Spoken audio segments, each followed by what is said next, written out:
Hey out there, today is Monday, August 8th, 2022. Coming up on the show today, from the Orville New Horizons, editor Tom Costantino. You see this a lot now that there's like group editing. Right. There's more than one editor on every episode. It's just the way, the nature of the biz when we're working at this scale and level. And editor Hillary Wills. I went to set and stood behind Seth in Video Village and listened to everything he said to everyone while the camera wasn't rolling. So when I went back to cut that, I had in my brain everything that he wanted and what he was trying to do, and that was super helpful. Yes, all that and much more in this edition of The Rough Cut.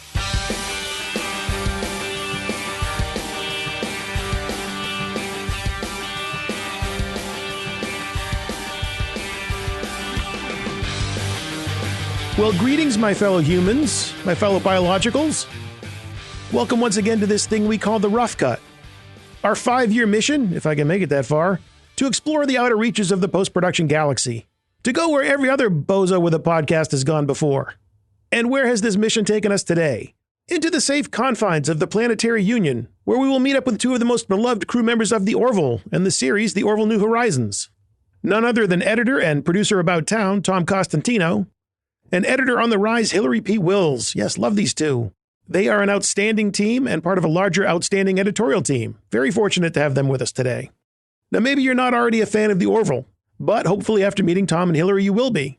Created by and starring Seth Macfarlane, the Orville has survived and thrived against the odds of moving from Fox Television to Hulu, as well as suffering a 3-year COVID-affected gap between the last episode of Season 2 and the first episode of Season 3.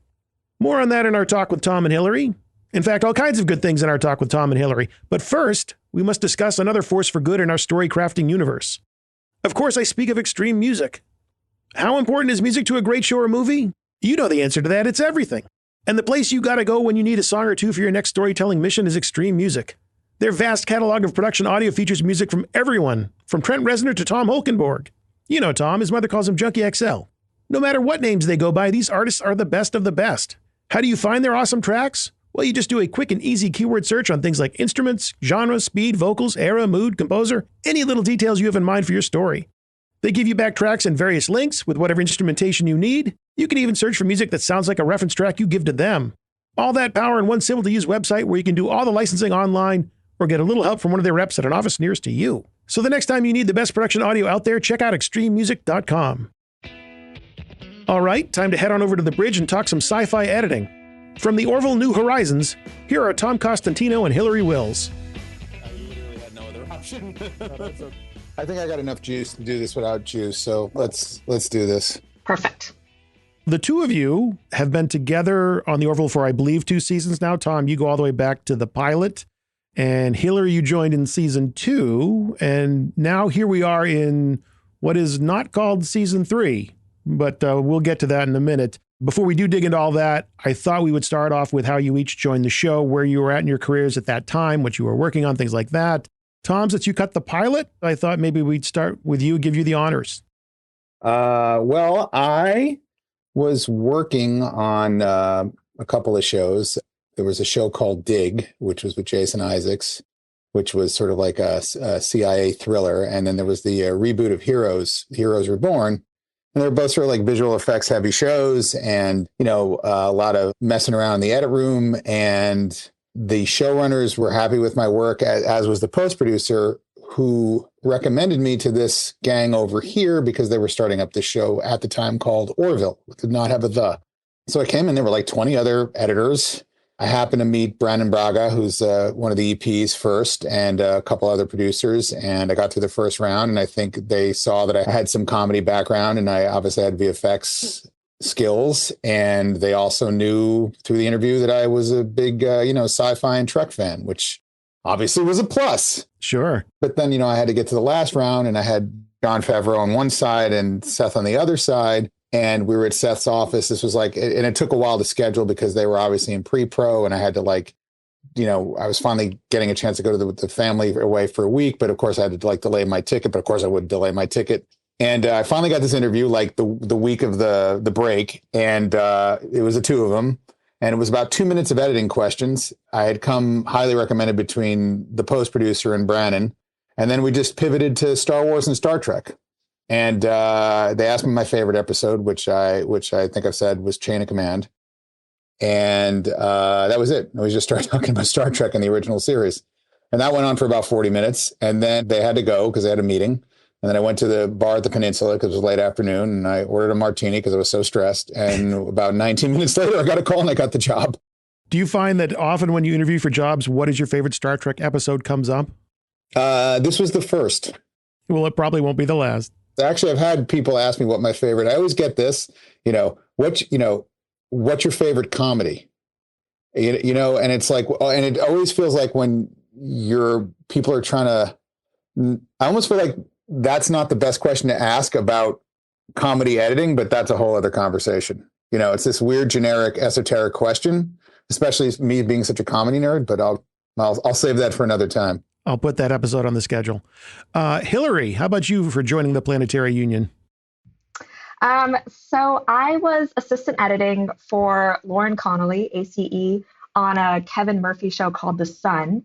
And Lauren took me as her +1 to the TV Academy, editors mixer. And she knows Tom. They go way back. So she introduces me to Tom, and he starts showing us photos of the set of the Orville. And I'm like, wait, what is this? This looks like Star Trek. And he's like, oh yeah, well, what do you think about this? And he swipes a few photos and he shows me a selfie of him with Jonathan Frakes. And I kind of I try to keep my cool, but I lose it a little bit. I'm like, you're with Jonathan. What are you working on? Tell me all about this. And so, he's telling us as much as he's kind of allowed to tell us about this show. And after that, I kind of forget about it. And then it comes out, season 1 comes out. And I watch the pilot with my husband. And I'm just like, I have to get on this show. This, since I was a little kid, I wanted to work on Star Trek: The Next Generation. And I was like, this has that vibe. This has comedy. This has sci-fi. This has all these cool characters. I love this. So I went through IMDb and cross-referenced every single person in post to see if I knew anyone other than Tom. And I was like, okay, Tom's my best connection because I've already met him once. And, I was kind of bugging Lauren, you have to put me back in touch with Tom. I want to talk to Tom more about this show. And we've been talking, we'll have drinks, we'll make plans, we'll do something. And then I ended up working as a volunteer at the ACE Eddie Awards. And how volunteering works, you check people in based on their last name. So I switched seats with the person doing A through C so that when Tom Costantino walked in, I could be like, oh, hi, do you remember me? I'm Hillary. I love the Orville. I heard maybe you need someone for season 2, which that interaction went very smoothly. I felt like it went very well. Tom remembered me. I was like, great. And I think we exchanged phone numbers. And a week or two later, he texted me and was like, you should come down and interview. And so I came down to the set expecting to talk about how you like your dailies and gripping and sound work. And instead, Tom takes me on this tour of the spaceship. We just walk through the whole ship. We go up to the bridge. He's telling me all these details. I'm trying to stay cool, but totally losing it the whole time. And we get to the bridge and he's like, oh yeah, you can sit in the chair if you want. I sit in the chair and he just goes, job's yours if you want it. And I was like, I want it so badly. So I obviously immediately accepted. And, I was so excited to be there that I cut every scene I could for him whenever he got busy and there was something sitting there. I just edited everything I could. And, Tom really advocated for me. I got bumped on season 2 and then got asked back as an editor for season 3. Well, Hillary, not only is that an awesome story about what it takes to make it in this business and to get on a show, I absolutely love that you exhausted all possible connections other than Tom first before resorting to talking to Tom. Well, I was going to try to triangulate if I could. I was like, if I can come at this from more than one direction, that's always good. So no explanation necessary. She didn't know my ability to will things into existence on my own yet.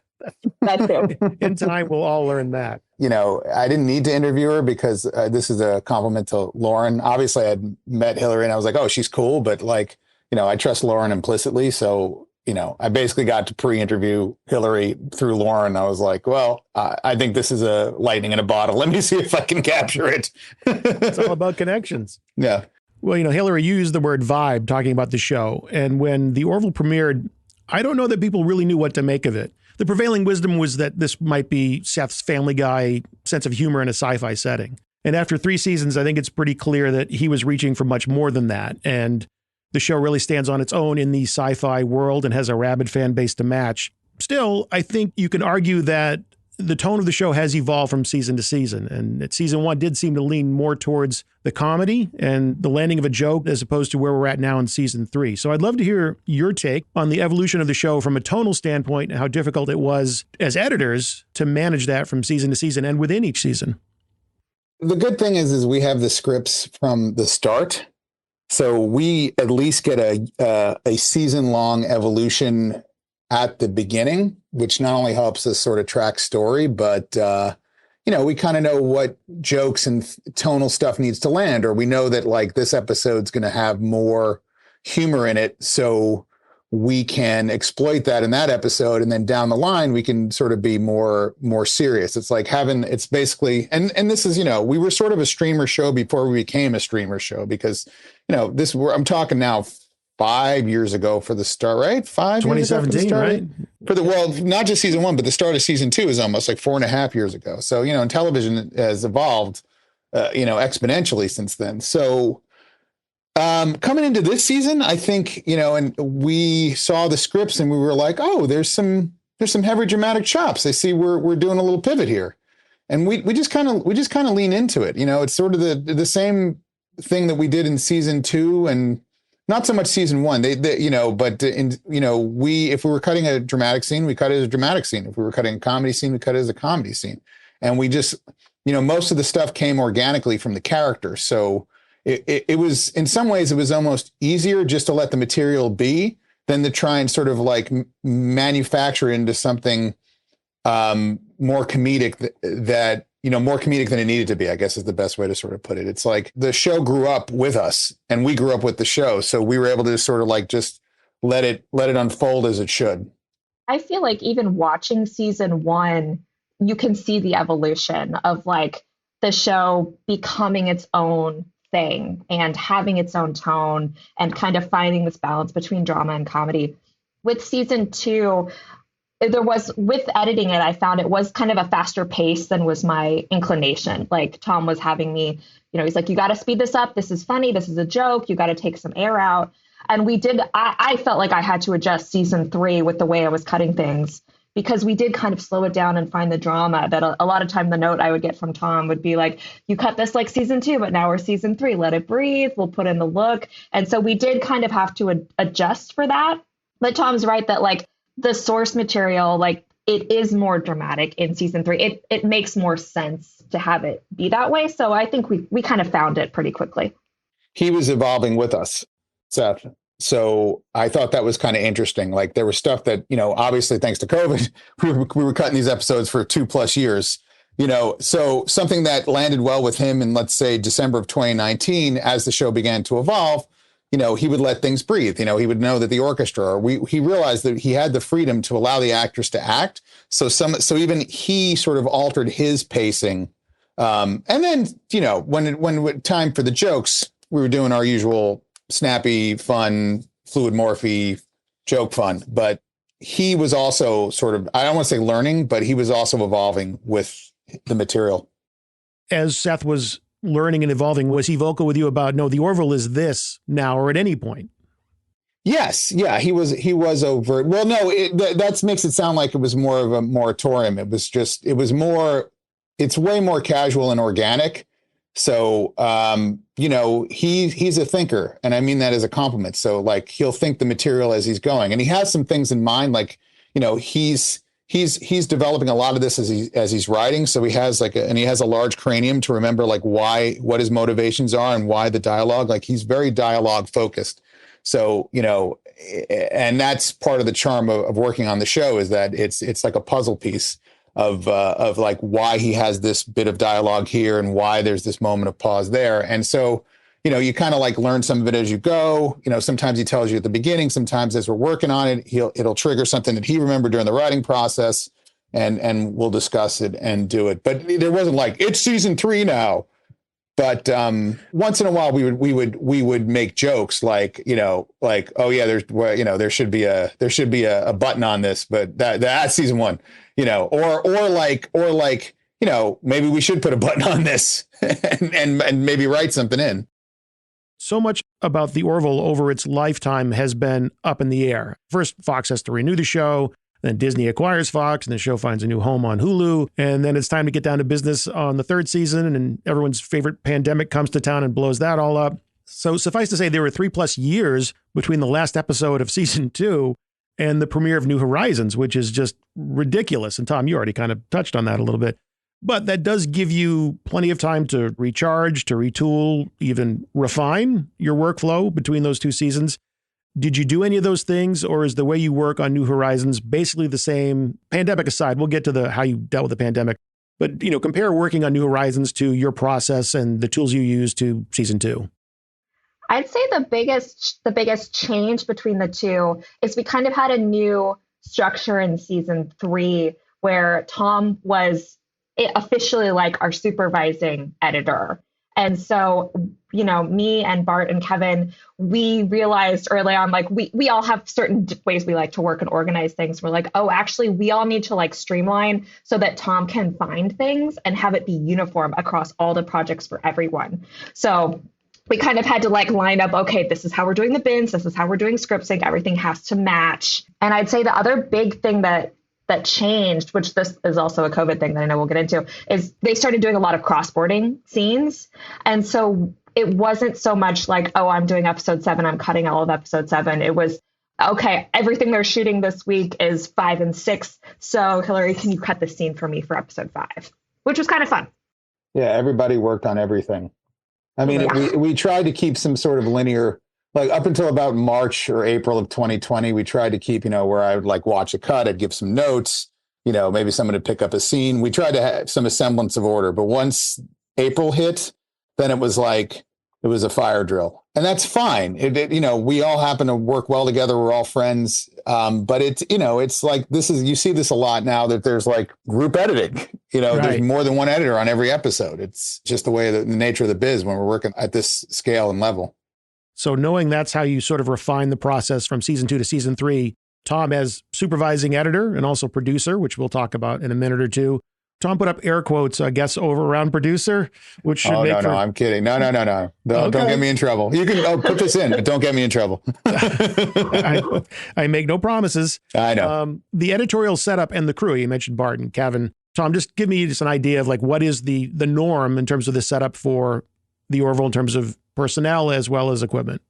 Well, I mean, if you're taking it from the COVID standpoint, we might as well at this point. So yeah, no. Everybody obviously was working off of, you're going to kill us, but we're working off of Media Composer 2018, which is when we started. But, also it's just what we're all fast. Speed means something, and we're super speedy on all that.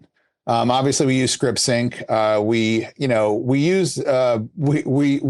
through Fluid Morph and the tracker tool. So you're getting right down into features. Oh, I'm sorry. Am I getting too? Well, I know I love it because, hey, I can't argue with that. That's what the show is. But yeah, that's true. But just in terms of like number of editors, who they are. Oh, sure. And just, are you all together in one facility now? And then what did the pandemic do to that? We were all here at Fox, which you can't see because this is audio only. And it was me and 3 editors, Bart Rackmill, Hillary Wills, and of course, Kevin Ward. And we each had an assistant. I didn't get an assistant because there was just enough firepower, although probably I should have had an assistant because the amount of script syncing we needed to do and just generalized work, probably we could have used that army. And I think we kind of sort of did that a little bit in season 2. We had people kind of adding stuff, but everyone got assigned their episode in theory. And they were going to put together an editor's cut, and I was going to do a pass of notes with them. Then I was going to sit down with Seth and go through the cut with him. Either sometimes at lunches, we had this thing called Fuzzy Door Fridays because we were shooting on a truncated schedule to try and get stuff into the pipeline. So Seth and I and and an editing team would go over to Fuzzy Door, and we would cut. What is Fuzzy Door for those that don't know? Fuzzy Door is Seth's production company, not too far from the lot. And, just try and keep things moving because the scale of this show is enormous and, on the level of the big streaming sci-fi extravaganzas. So, but yeah, and that's what happened. And then, the pandemic happened and we had to sort of, and we'll probably get into more detail, but we had to sort of like build infrastructure on the fly. And so, I was remote as well, but eventually when we eventually started shooting again in like November 2020, eventually by end of February, I was hybrid because I would be coming to set. And I had my office here, and I was in the Zone A testing cycle, which is really rare for an editor. Yeah. And the gang was home, and we just lived off of Slack and FaceTime and Zoom, and it was like they were here, except they weren't here. But we were also just putting together, as we said, the episodes piece by piece, whatever we could get in the can and shot, we would work on. Because sometimes we shoot a half of a scene in March, and then the other half of the scene wouldn't come till June. So the person who did the first half of the scene would also do the last half of the scene, but, they're going to be doing other stuff in between. And in terms of your individual editorial setups, how you like to work, anything unique between the two of you about Tom uses 4 monitors? I could never do that. Tom uses an artist mix. I don't do that. I'd say mine's pretty standard. We were working through Jump Desktop. I had the 3 monitors. I could full screen on one. We were on Avid 2018. So it was very similar to our season 2 setup. And, I will say, like, with the Jump setup, it really just felt like being at Fox. It worked incredibly well. Like there was no lag, and the Avid worked really well. I could do the trim tool. Everything that I'd been worried about remote causing issues with worked really well. Going from Fox television to Hulu, that's a big change. I mean, you still drop weekly episodes, so it's not like the binge model where it's like, okay, we've got to have all 10 episodes ready to go on this certain date. But no longer are you dealing with commercial breaks or time constraints. How does that change the process for you? We try to keep the format of the show, stylistically. So there are kind of act breaks, but they're not as, on the paid Hulu subscription, there's only 1 second of black. And some shows handle it by literally cutting the black for a second and then coming up in the middle of the scene. We have big musical scores. We fade to black. Then we can usually come up on pictures. So it still keeps the thematic thing from the earlier seasons, but not having the time constraints. Obviously we are, doing these mini features. Tonight's episode is almost an hour and a half. It's no sloucher. The episodes do tend to, as you would expect, sort of crescendo towards the end of the season. Hillary, you talked about the block shooting style, but as you're working on episodes like 8, 9, and 10, these are probably going to be more demanding, more involved, and we're going to need much more time in the post-production process. The way that everything was being block shot, I had scenes for the finale episode that I got at the same time. I think I was working on episode 4.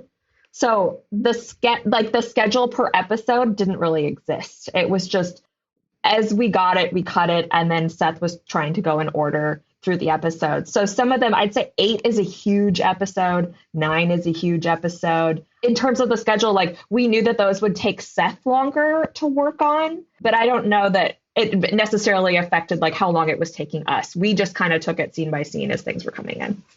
Yeah. All right, well, then let's dig into how long it does take you to do things. Let's talk about the production side of the Orville. How many cameras typically, how much footage are you typically getting for an episode? Do you have time to look at all the dailies? I hear editors say, it's my responsibility to see every frame. And I've heard others say, you know what, there's just way too much for me to really get through everything. We shoot multicam. There are some days where there are lots of dailies. There could be 7, 8 hours of dailies at least. Hillary, right? Yep. So I'm blessed with great friends and great editors. I don't think any single one of us didn't look at every single frame.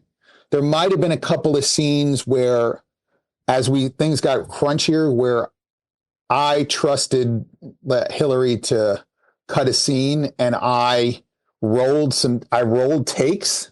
I didn't watch from point 1 to point 1 because I also knew that Seth and I were going to get into it, which was rare for me, but just because I was so crunched.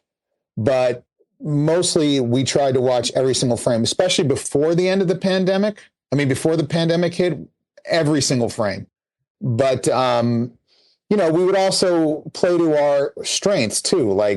Sometimes I would dig into a battle scene that I know that I had to do. And then, Hillary's great with comedy and emotional beats. Like she can cut some of these characters better than me. So I'd be like, you're doing that, and even I know it was like, oh my God, another one of these scenes, but I'm like, we had to like triage, but we get a lot of dailies. We shoot multicam, the battle sequences is a lot of like, we're still on a television schedule. We're on an expanded television schedule, but it's like a lot of it's planned out. John Cassar is an amazing director, but he started on 24 and he likes to get a lot of dailies. So the bridge scenes can be 3 bins worth of tons of footage that we sort of have to, not from a script standpoint, but from a creative where the camera is standpoint, have to come back here and sort of like reverse engineer something cool.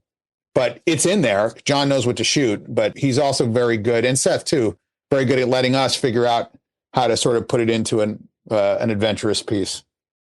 Before COVID, if there was a big scene that I was like a little worried about, like for example, in episode 4, there's a hover car chase sequence. I went to set and stood behind Seth in Video Village and listened to everything he said to everyone while the camera wasn't rolling that day.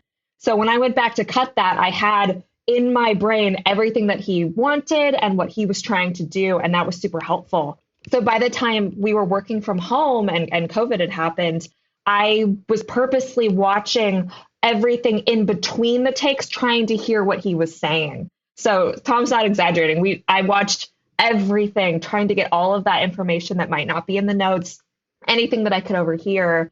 And a lot of days we had a little bit of extra time to really do that, because at the beginning, when they restarted shooting again, because of the new COVID protocols, they were shooting a little slower. So we weren't getting as many scenes a day. So I was like, okay, I have these 2 scenes and I do have it's a lot of dailies, but I do have the time to actually watch all of this and cut it before Tom needs to look at it. Well, Hillary, you actually teed up perfectly, or you kind of answered what was my next question anyway, which was, will you purposefully go to set to watch that to help you as an editor? And it sounds like whenever possible, you do. To help us, and just because it's amazing to go see it. It's like such a rare treat to get to go over there and, not only like be in Video Village and listen to what Seth is saying, but just to see the sets and the stunts. Tom took me with him when we were shooting Ty's stunt where like the side of the ship gets blown out and he's holding onto the door. Tom and I are standing right inside that door watching him get pulled up on wires that morning. And it was like, I was just like, I can't believe I get paid to do this. Like, this is the best ever. Well, obviously we work like crazy hours and, sometimes you forget, but I mean, the fact that we get paid to stand on a spaceship and watch this stuff happen. And honestly, I feel so privileged because both Cassar and Seth, they'll often have me on set along with like Brandon and Brooke and, our amazing VFX team. Obviously I can't, I'm not like in the union, so I'm not like calling cut in action, but like I need shots.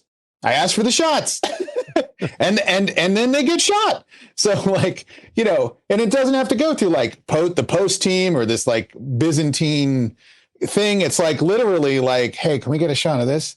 And then the camera pans and we get the shot of the thing that we need, especially in a lot of the action stuff. And like, that's just, I don't know how I would figure it out, but like having that access and privilege and the ability to sort of shape it's a once in a lifetime thing. So on top of that, I mean, one of the things that surprised me most about the Orville, having dropped by to say hello, is you're right. That set, the extent to which they took it, like you say, there's a spaceship here. There really is. Yeah. I mean, it's built out to the point where, it's not like this flattened bunch of different sets that get moved around. You've, as much as anyone really could, built out the Orville in this soundstage, which I don't think normally people would do, especially considering all the VFX work you do have to do anyway. So, I mean, how does that help you as editors, the fact that so much has been put in practically ahead of time? Now, we seem to shoot towards the windows. So weirdly, in season 1 and season 2, it mattered a little more.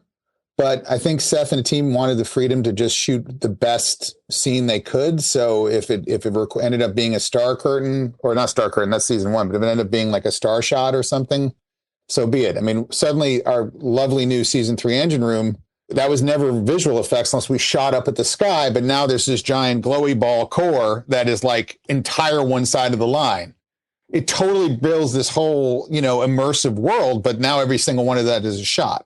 And inside, like we had to, there's like a core inside that's built out too. That's all CG. So it's, the only thing is that I think it helps the actors, and it helps when you're on the ship, you're on the ship. Short of hearing the hum of the engines, like, I think it helps people get into character. Even if you're a crew person, you feel like you're in space. Do you find that you're trying to tackle those things first? So if you have an episode where it's got a big action set piece, a big shootout, space battle, whatever, do you look at that like, I better get after that first because there's going to be more downstream from me to help finish that sequence? It really depended on the previs schedule.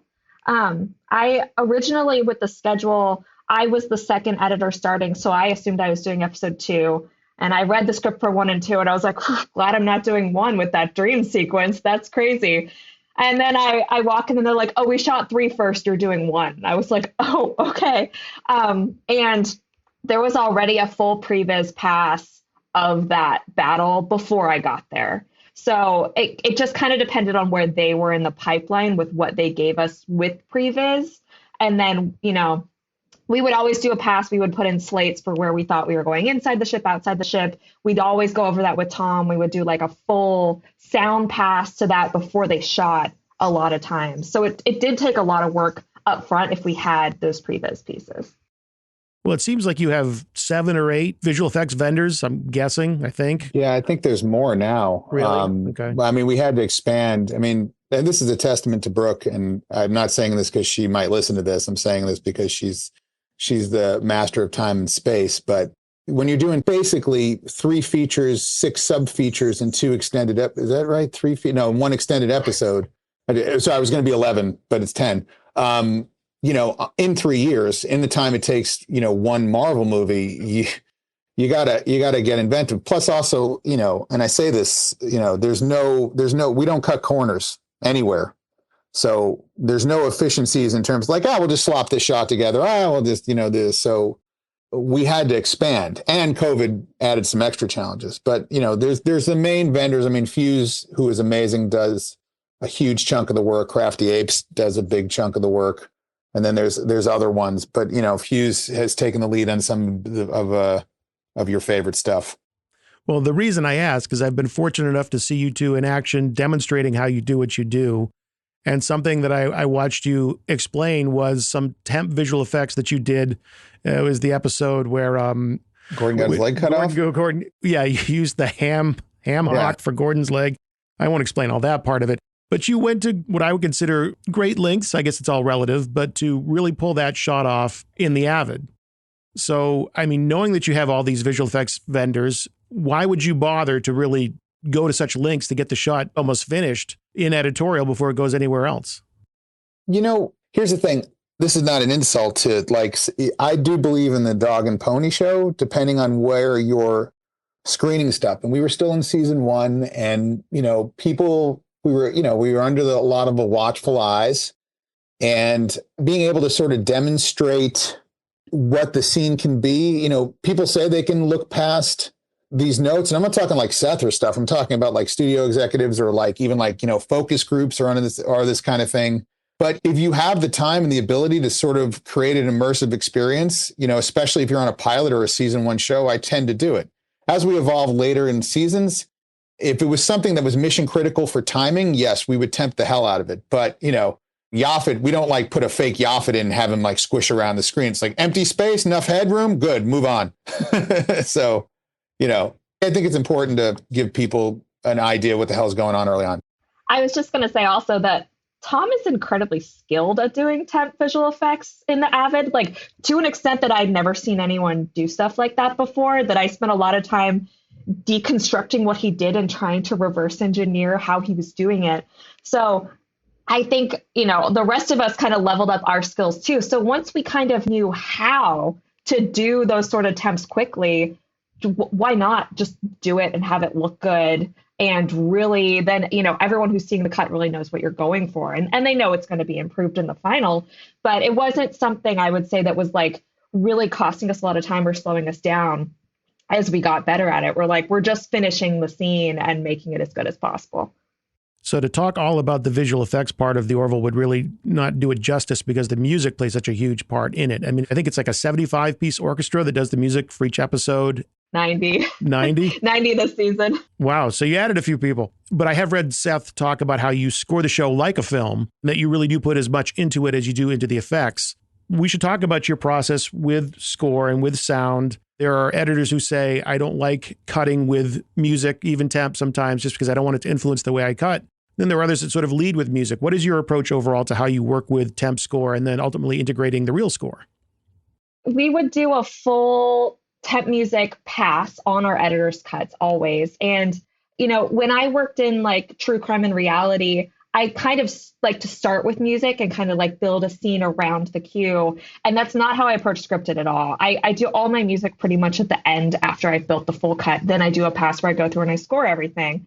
So we mostly use season 1 and season 2 Orville cues. I got to do some fun things for episode 4. We used music from Blade Runner. For episode 7, we used music from, what was that show?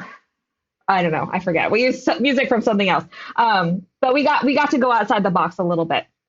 But that pass of music is not the final pass because Seth likes to sit down with his music editor and he does a full second temp music pass with that editor of what's in his head for the episode before we do a sound spot and it goes to the composer. So I would always kind of go back and compare. And if anything that I had temped made it to Seth's pass, then I was like, okay, that's a huge success if he kept anything. But so often he had something in his head exactly what he wanted for that. And that's what ended up going in.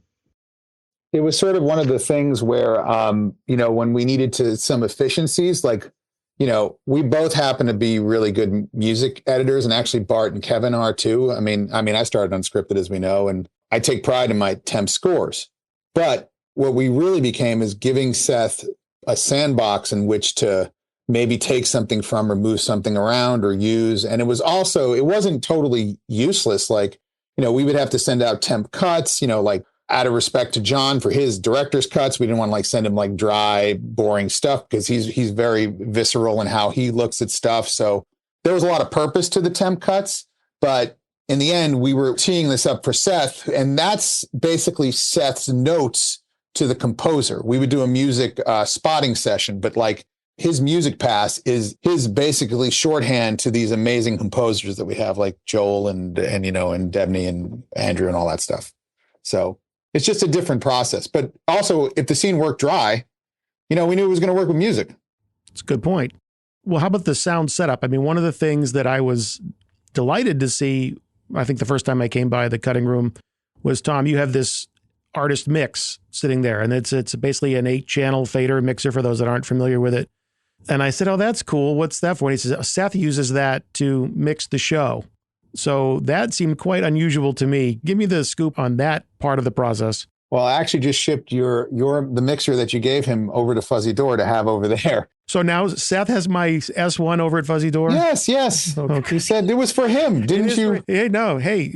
With my compliments. I know. No, before the pandemic, once again, because the man knows music and sound and scoring, I'm learning from the master. So he would like to, sort of ride the levels. And so the great thing is that I was able to sort of let him, and in a totally union friendly way, I would record and he would just sort of come in after we do the music pass. I'd lay it in and I'd maybe do a first pass of it. And then he'd come and he'd just, in live go through the episode and sort of tweak the levels a bit.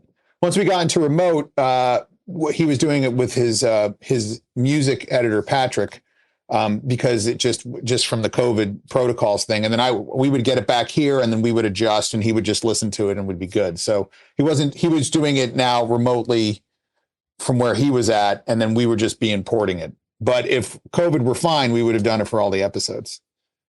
So now that you have a 90-piece orchestra, forgive me for saying 75. I shortchanged you 15 musicians. I'm so sorry. By the way, a COVID testament to Carol and the whole Disney team for figuring out how to do that during COVID legally and safely. That was an astronomical task. I'm just throwing that in there because like it's impressive how everybody stayed safe. That is impressive. It's not an easy thing to do. No. Are you working in stereo? I don't recall when I saw you. Was it stereo 5.1? What's your approach to doing sound now that you've got this 90-piece orchestra? Well, Hulu delivers in 5.1 and stereo. And because we do nothing piecemeal and for future proofing, we're also doing an Atmos mix, which, maybe when we stop recording, I'll explain what that's for. Yeah, I see Hillary laughing. So clearly she has something she wants to add to the discourse about doing an Atmos mix. Yeah. I'm sure someday on a DVD or Blu-ray, maybe that'll be really exciting to have. I'm not sure why that happened. Well, it's a good skill you could bring with you to another job in the future if you wanted. Well, can you leave this out of the recording, or if this airs after, I'll make you a deal? I'm listening. So what the thing that started as future proofing is now, because after we finish on Hulu, about 3 days later, they're going to move the whole series to Disney Plus. Yeah, Hillary did not know this. Isn't it on Disney Plus in Canada now? Yes, no, but this is real Disney Plus. This is like we are going to be simulcast with the idea of giving it more eyeballs to justify its huge budgeted existence. Gotcha. That's awesome. If Seth makes the announcement at Comic-Con, unfortunately, it won't be a season 4 announcement because no one seems to understand that this is going to take time for them to figure out. So, standing by for further instructions on what we can say. Right. But you heard it here first. Second, I guess, if it turns out you can say it. Yes. Perfect. But it's pretty exciting. It is pretty exciting. So something else I'd like to talk about that I think is exciting, and we have touched on a little bit, is Tom's producer credits on the show. What does that entail? Like, didn't you always have a producer role in some regard? Not till season 2. I had a little associate producer credit thingy.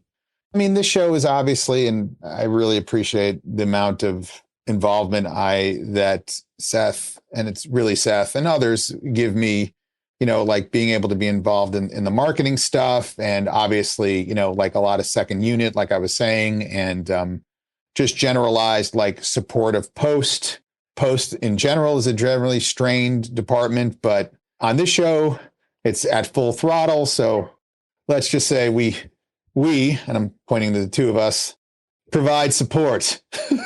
I'm glad you said that, because that is something else I wanted to ask about. To be honest, I knew of you, Tom and Hillary, on social media before I got to know you as actual members of the Planetary Union. You're actually out there in social media promoting the show and interacting with the fans and giving behind the scenes stuff and really just waving the flag for the show that you work on. Do you feel like that's something that editors are going to be asked to do more and more? Is that something any editor should take on as part of their responsibility?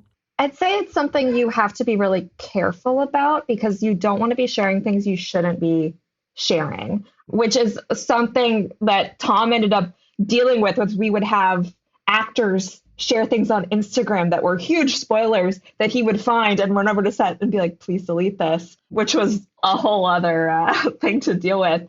But, I follow a lot of editors on Twitter and on social media, and a lot of them do, they're like, I have this episode coming out, or they talk about a particular scene. And I find that super interesting, especially with like the shows I really like to watch. I love to hear them talk about it and promote it.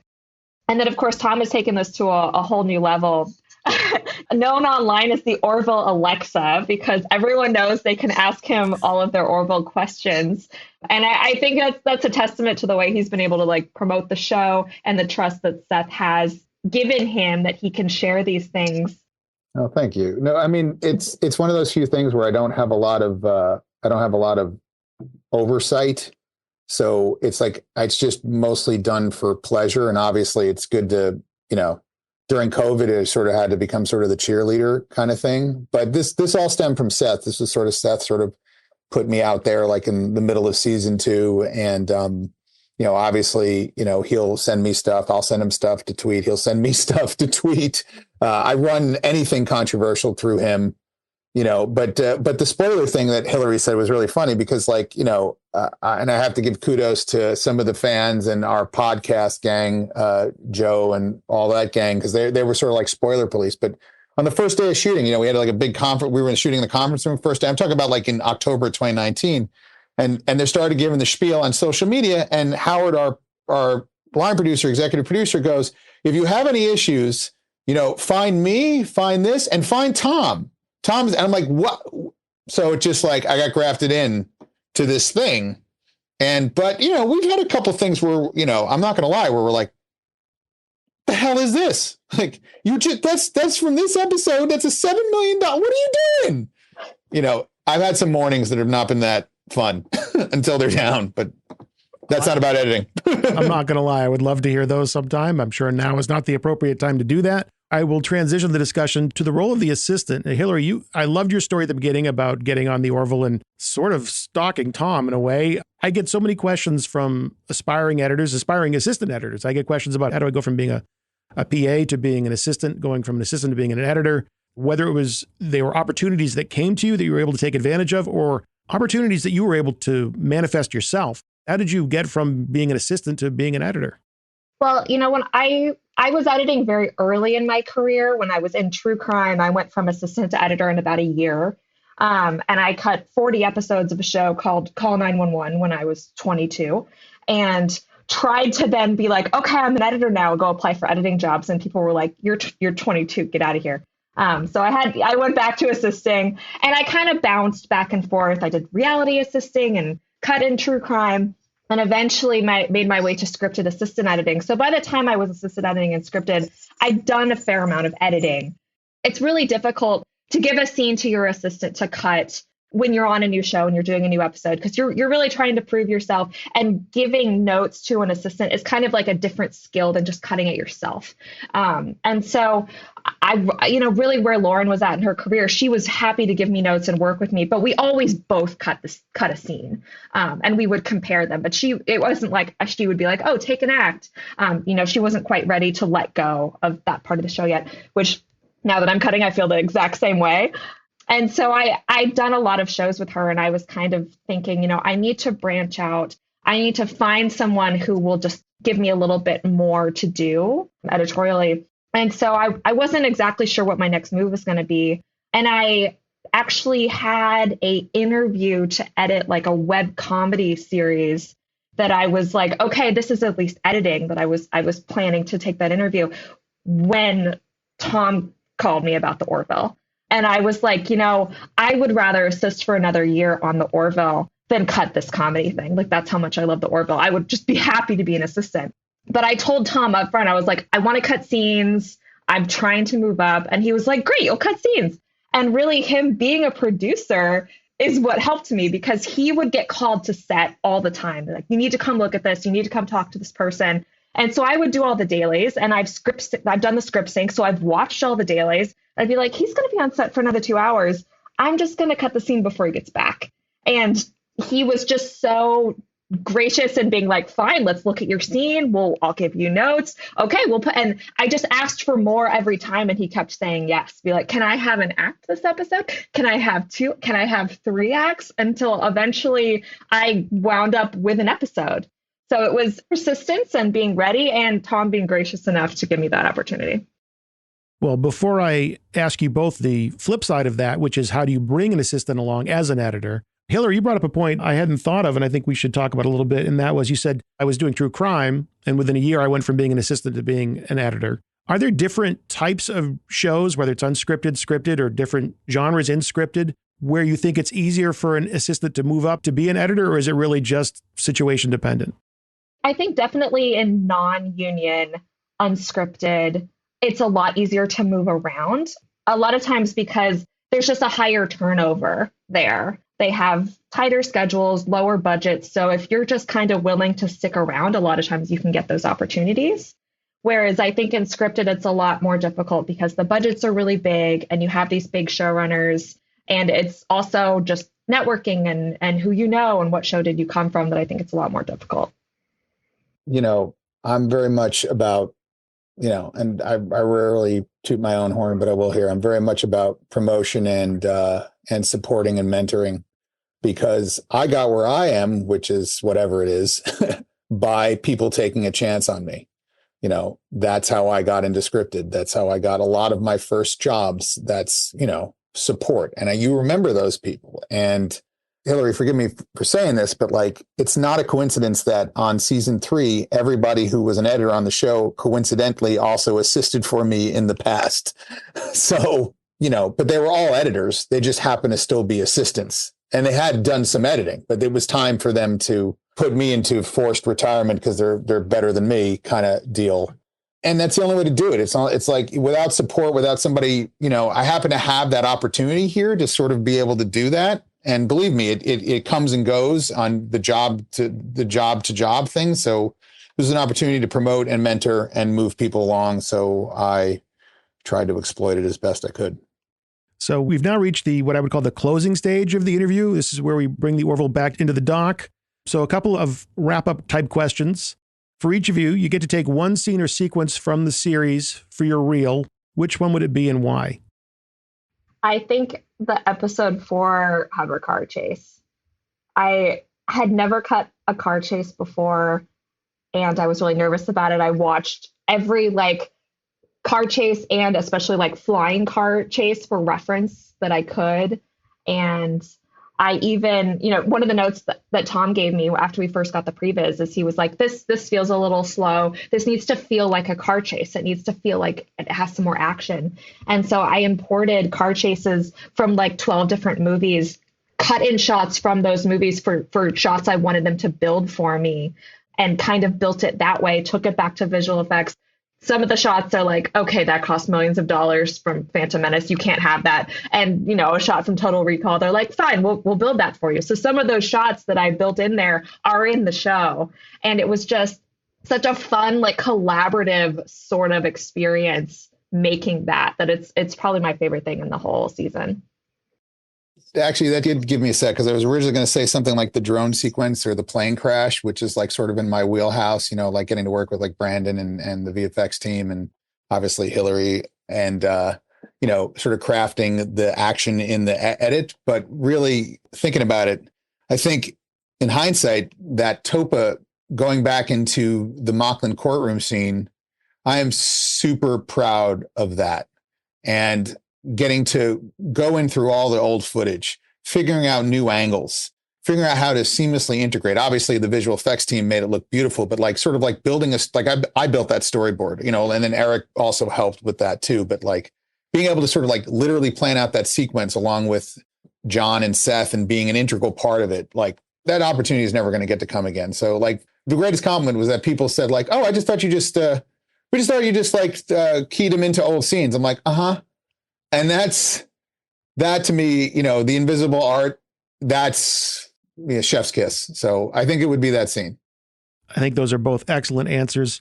Since I lack the skill to properly end interviews, I usually end on some kind of weird random question, although this one's not so random. I've asked this quite a bit. But for the two of you, I'm going to change it up a little bit. A lot of times I'll ask, which character in the series do you relate to the most? For the two of you, I'll ask you, which character do you think the other person reminds you of the most, and why? Oh, boy. Who wants to go first? Whoever goes first is brave enough knowing that the other person has the last word. So who's got the guts to go first? See, this is difficult. See, I would say something like Claire for Hillary because she's always saving the day. But then she's dating a robot. So it's well, I've never met Hillary's husband, so I don't know.